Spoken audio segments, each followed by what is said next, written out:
Good afternoon, folks. This is Robert Chappell, Executive Editor at Madison365, with your daily update for September 15th. It's a Wednesday.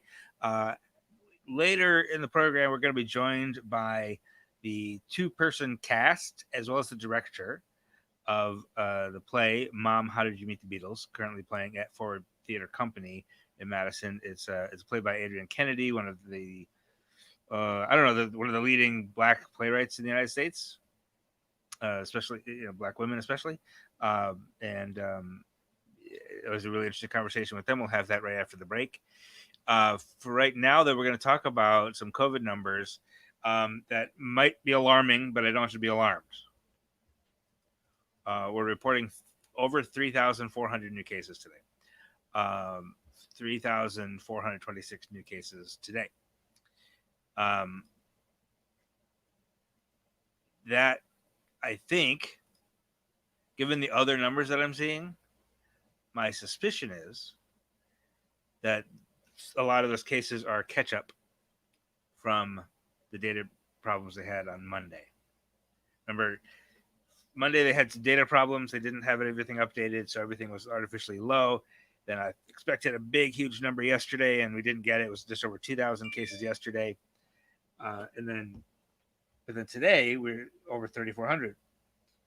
And it's not clear why, because the positive test rate actually went down to 7.0%, which means either there's just a lot more testing happening,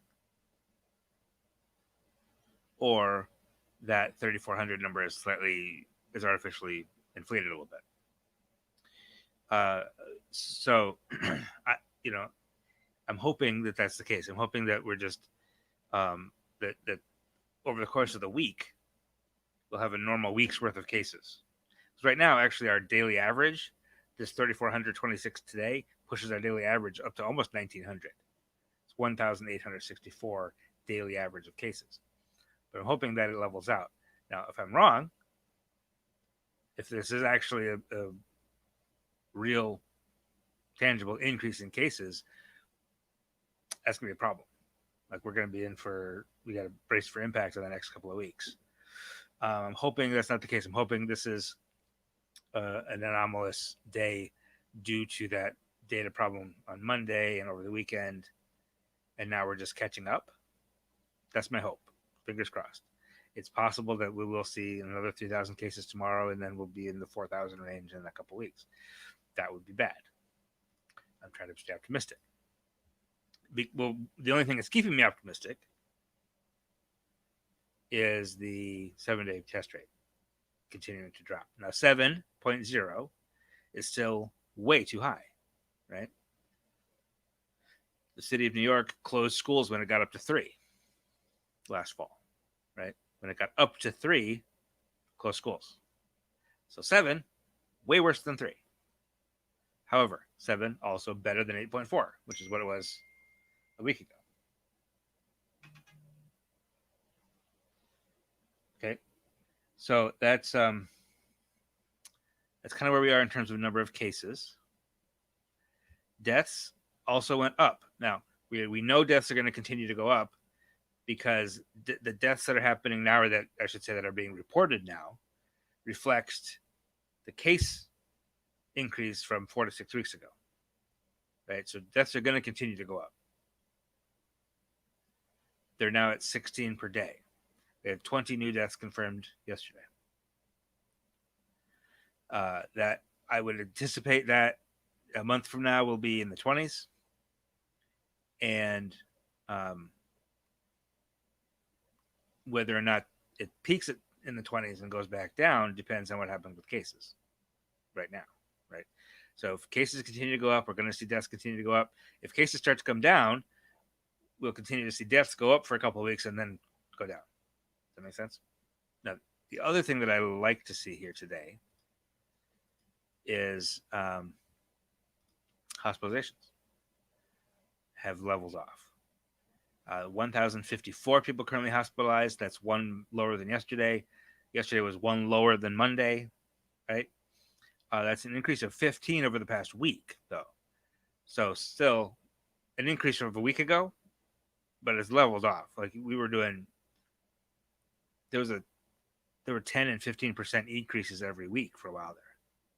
Now we're down to like 1% increase over the course of a week, and actually a decrease over the course of the day. So the number of hospitalizations continues to increase overall, but very slowly.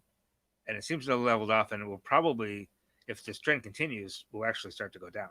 Now, on the other side, the ICU population did go up,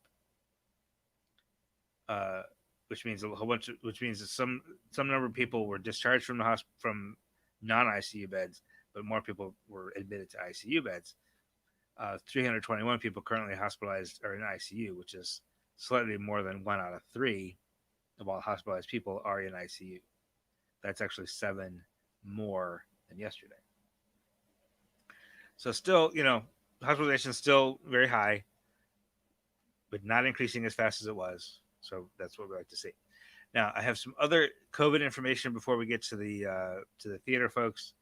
As I mentioned yesterday, on the 15th of August, the state put out some data regarding the disparity between what's happening among vaccinated people and unvaccinated people. And it's remarkable. And they said that they were going to do that every month on the 15th to describe the previous month. So that's what they did today. So now we know that in the month of August, now this is per 100,000 people, right? Because there are like the population of vaccinated people and the population of unvaccinated people are not the same size exactly. Although these days they're pretty close. But back in February, March, April, they weren't. Right? There were many more unvaccinated people than vaccinated people. So to compare apples to apples, they're doing this as a rate rather than as a number. If you have any questions about that, drop it in the comments. But in the month of August,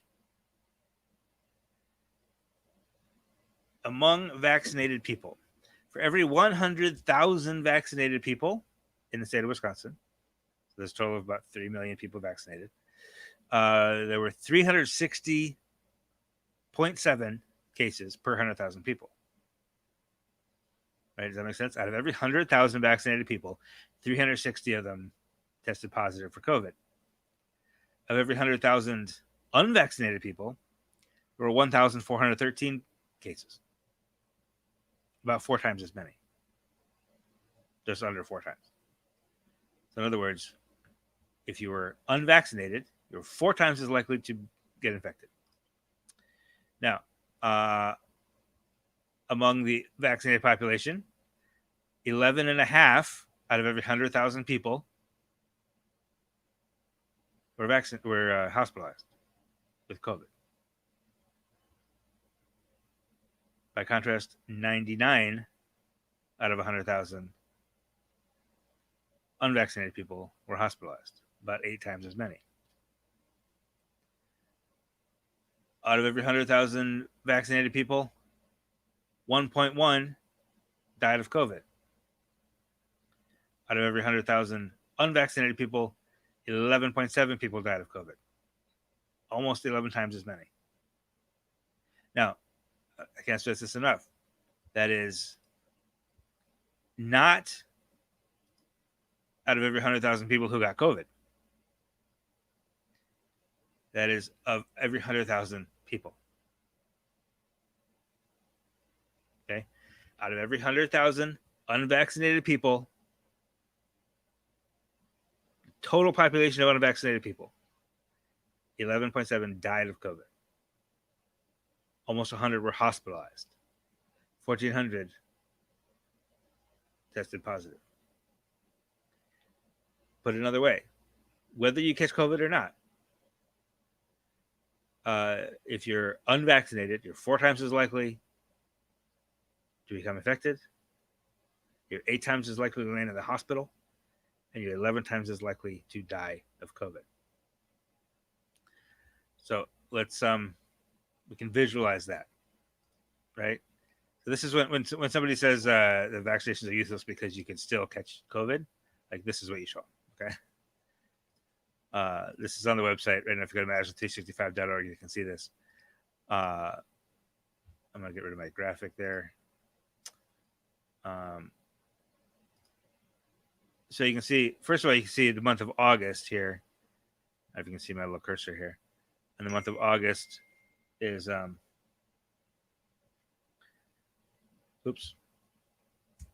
just in terms of cases, it's just much higher than July, right? You see like a little bit of up in April, we saw the summer was good. Then July is a spike, and August is a big spike. And September, is going to be way up here. But not only is there just a bigger number of cases among both vaccinated and unvaccinated populations, like the difference between vaccinated and unvaccinated is more. Same is true as hospitalizations. There's just a lot more people hospitalized in August, as we knew. There's going to be even more in September, right? Once that data is finalized. But you look at the difference. The little yellow bar is hospitalizations among vaccinated. The green is unvaccinated. And then look at the deaths. If you need to use these graphics to convince your friends to get vaccinated, please do. It's just massively different if you get vaccinated or don't. This is a terrific question, Laura. Thank you. Does the unvaccinated population include 12 and unders? Yes, it does. There haven't been the state in this particular data doesn't break it out like that, but the proportion of unvaccinated people who are getting sick is the children are making up a higher proportion, but they're not. There hasn't been a significant increase in the number of cases among children, except in some areas in the 8 to 11 range. So yes, again, and these numbers are, and it's a good question. So thank you for asking. The numbers of unvaccinated people, the per 100,000 vaccinated people numbers, include the entire unvaccinated population. So a lot of those unvaccinated folks are not people who have decided not to get vaccinated. They're just not old enough yet, right? And they're therefore susceptible, which means the rest of us who can get vaccinated should be doing so in order to protect those who are unvaccinated, not by their own choice, right? Right now, Wisconsin is 52.6% fully vaccinated. 55.9% have received at least one dose. So you got roughly 56% have taken at least the first step, and they're probably going to finish, right? Most of them. So we're getting there. Slowly but surely we're getting there in terms of vaccinations. However, there's still a massive unvaccinated population in the state. And I would imagine that soon, that once the 12 and unders are approved, there will be a big rush, and that'll get bumped up into the 60s pretty quickly, I would imagine. So we'll see. All right, that is all I have. Yeah. Just anxiously awaiting my kiddos' opportunities to get vaccinated. You and me both. You and me both. I've got one who's about to turn 9 and one who's 11 and a half. So fingers crossed, looking forward to that when we can get them protected. All right, that is everything on the COVID front, and that was a lot. Big jump in cases today. We cross our fingers that that's just artificially high because of a data issue. Big disparities in vaccination versus unvaccinated. So we'll take a short break, and when we come back, we will be joined by Marty Goebel, Jamaica Goebel, who are the two actors in the show, and Baron Kelly, who's the director. And we'll have that conversation right after this word from Madison College. I wasn't sure if it was the right time.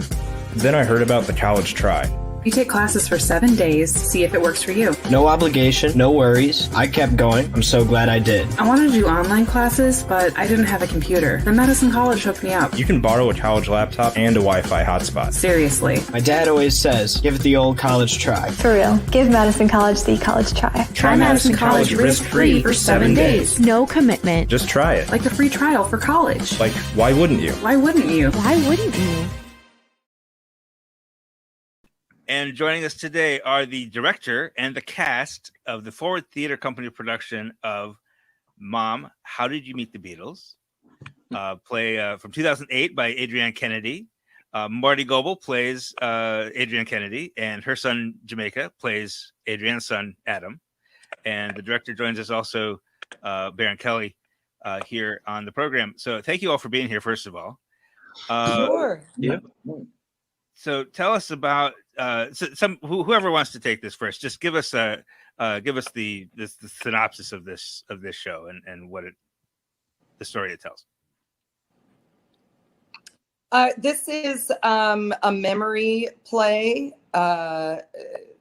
Adam, the true story is that Adam took his mother out for her birthday, and she decided that evening to tell him everything she remembered from these events in her life, which was in 66 to 69, traveling between New York and London. And she's recalling this 40 years later. So the play is literally everything she remembers, her sights, sounds, smells, feelings, emotions, the people that she met. And the recounting of this one evening after having dinner with her son.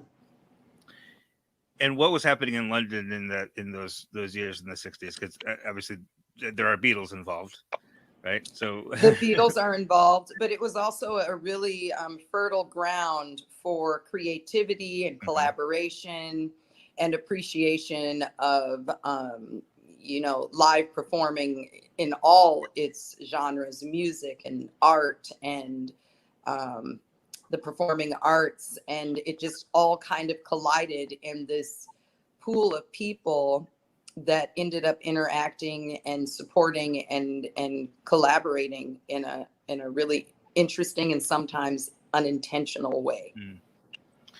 Our reporter Aomi Wolf was at the show last week, and we just posted our review.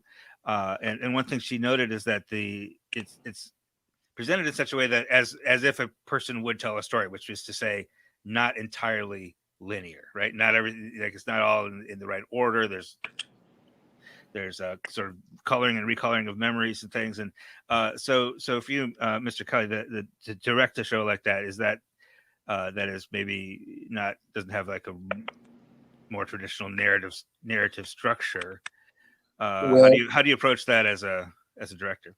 Well, there are a lot of surrealistic dramas and absurdist dramas, like Beckett and Sartre, which you have to sort of find a common thread through the narrative, even though it starts one way and then it ends up another.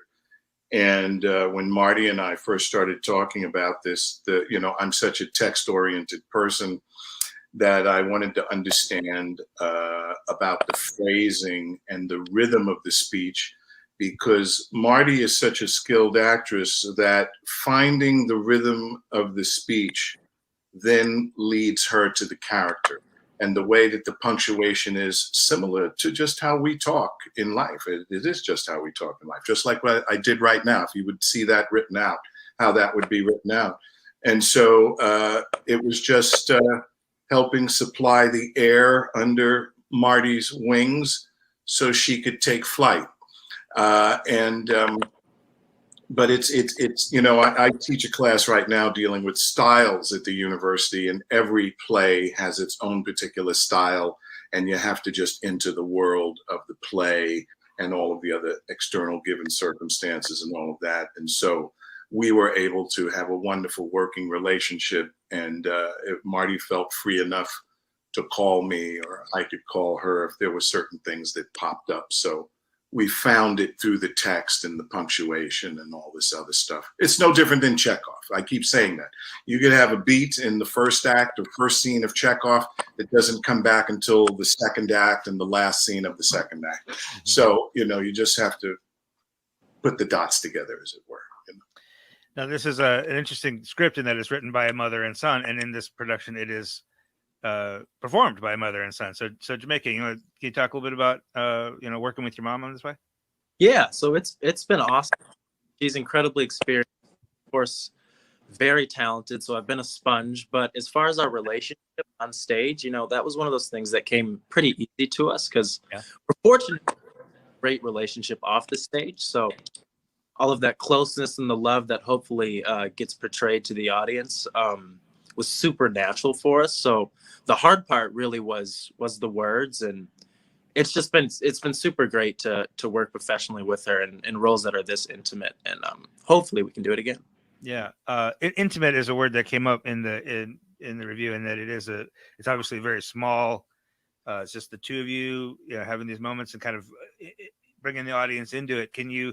And that's one of the things that Aomi in the review mentioned, is that as an audience member, you really feel that you're part of this conversation. Adrian, is that something? I'm sorry, Marty. Is that something you kind of intentionally worked on? Is trying to invite the audience into this family moment? Well, Baron was very helpful on this in helping me. I am performing, and though it's supposed to be very naturalistic, he encouraged me to find places where I was in the moment, where I was outside the moment, and when I was recalling a moment. And so that guidance really helped me to kind of texture the delivery. And also there were times that I was really counting on my real son's energy and eyes and support. So there's not an unknown with my acting partner, which, ended up being a really great blessing in Jamaica auditioning and eventually being cast in the role, is that I have a security blanket that I made on stage. So yeah, that's great. Now, Adrian, Rob, I also have to say that Jennifer Apoff Gray, I believe her high school drama teacher came. I believe it was one of her early mentors came to the show and specifically talked about Jamaica. And Jennifer came up to me and said, "Oh my God, I got this email from my mentor, and he was watching Jamaica, and he said to Jennifer, he didn't lose focus at all. He was zeroed in on everything." And I just say, Jamaica, I didn't tell you this, fabulous. And just what Marty said, that security and that blanket was right there because he's with her 200% on that stage. I appreciate that very much. Jennifer Uphoff Gray, for those who don't know, is the artistic director at Forward Theater Company. What do you think? What would any of you say about Forward Theater Company taking on this particular play? I mean, Adrian Kennedy obviously is very consciously a Black woman playwright who is operating in a time when obviously things aren't fixed now, but like even in the 60s, it was even probably more sort of patriarchal in the arts business. So is this does this play challenge things on a racial and a gender level, from your perspective? I don't know that things have changed too much. Yeah. There's definitely a subversiveness that happens, which is also evident in this play in 1967. So we, as a community, or as a species, are still operating in much the same way. I think the difference between what Adrienne experienced and what I might experience is that she was wholly unaware of what was happening. And you see her come to this realization of what exactly happened to her 40 years prior, in the telling of this story. Whereas for me, I'm pretty much aware of when I'm being bound or held in the patriarchal system. So that's the difference between Adrienne, an African American woman creating art in those times versus an African American woman creating art in these times. It's not that the system has changed; it's that the self-awareness is really right in front of your face. And I will say, this is an incredibly, incredibly steel-souled woman. You know, by all accounts, she presents as very fragile, and she's a smaller woman. And some of the things that she does and has continued to do are so bold, it's almost beyond comprehension that she was able to have this boldness in 1967 and forward, and before that also. So yeah. I mean, I credit Jennifer, because I was very honest with her. I said, you know, 90-something% of your audience isn't going to know who this playwright is. And there are a lot of African-American folks who certainly don't know who Adrienne Kennedy is.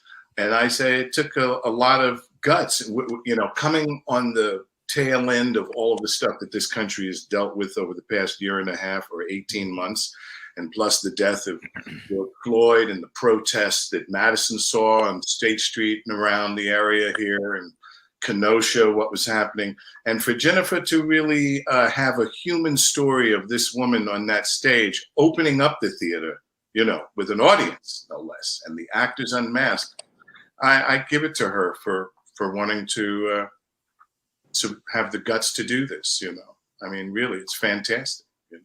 And then it's a human story. Yeah, go ahead. And I'm certainly humbled by her faith in. That's right. I mean, I'm like, you've been gone for a year, and then you're just gonna. Okay. That's right. That's right. Right. No pressure. What about you, Jamaica? How does it feel for you to as a young Black man to be in this show that is Black director, Black dramaturge? You know, it's a fortunate experience for me, especially in my first, like, you know, real substantial role in professional theater. I think it's important that this story is told. Because it's a part of our history, and she's an important part of our history, and so important in the art world too. And I'm just appreciative to be able to help tell it. So now, can I ask, how old are you, Jamaica? 20 years old. And this is your first real. You say this is your first major role. What's the having had now in the midst of this experience? Is this how do you like it? Is it something you want to try to do and stick with? Yeah, no, I like it a lot. It's been challenging. I mean, especially working alongside Baron and my mom, who are incredibly experienced, and of course, talented. So I've said it before, I've just been a sponge, soaking in as much as I can. But I've fallen in love with the process, the collaboration. I just love it. Doesn't always happen that way, my friend. Is that always? And Jamaica is underrepresenting himself a little bit. He was at the Milwaukee Rep. He was a Cratchit, and he performed there in front of 1,000+ people, and was also in Midsummer in Door Shakespeare. And I myself had a company that is now defunct, but I cast Jamaica in things. And it's because he has a really natural talent and approach to it. But yes, this is his first really big thing. Yeah. And he's killing it. The stamina that he's showing out, you know, I'm speaking, but he is present the entire time and there to save me in case I forget where I am. and it's a great experience for a child to be working with a parent in this kind of situation, to really see mom, you know, attend to the nuts and bolts of creating a performance. And that's a great gift that he's going to always cherish with him as he goes on. And I think so. Very good. Whoever wants us to get the last question, just give us the real short one sentence. Why should somebody come see this show?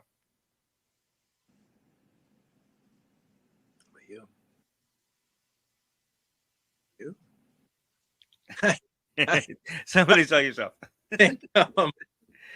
come see it. It's an incredibly important part of our history, and it tells a story of what it was like to be a Black woman in 1960s, just trying to make her way around the world and do what she loves to do. All right. Well, listen, thank you so much for your time, everybody. Marty Goebel, Jamaica Goebel, Baron Kelly. Tickets are now available at forwardtheater.com. Thank you all for joining us today.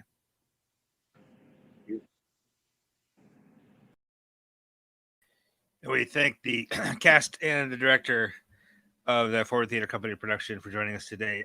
Really wonderful conversation. One last piece of news I have for you before I sign off for the day. Madison Metro School District is in the process of instituting a moratorium on out-of-school suspensions for elementary age students. The story is on Madison365.org right now. The presentation was made by the administrative, the discipline staff, and the administrative office to the instruction work group at the Board of Education. The board members in attendance were more or less in favor. And it'll go before the full board for a formal vote to basically to amend the behavioral education plan to basically take out of school suspension off the table for kids 5th grade and younger, because at least in part, first of all, it hasn't been shown to work or do any good, but secondly, it's Black students are 15% of the student body at that age from 5th grade down. But they make up 60% of the out-of-school suspensions. There's just a disparity there. Also, students with disabilities are disproportionately suspended. So one of the goals of the behavior education plan that was put in place in 2014 was to reduce the disparity in out-of-school suspensions. And that disparity has not gotten better in the intervening 7 years. So they're just going to say, you know what? Let's just not suspend people anymore. And, the case they make for it is pretty reasonable. If you go to Madison365.org right now, that story is there on the front page. All right, that's all I have for you today. I appreciate your attention. We appreciate, again, the cast of Mom, How Did You Meet the Beatles for joining us. And have a wonderful evening. It's beautiful out there. Get out for a walk or something if you can. We will be back here tomorrow, same time, with more news, hopefully with better news on the COVID front at least. Until then, take care. Have a wonderful evening. We'll see you soon. This is 365 Media.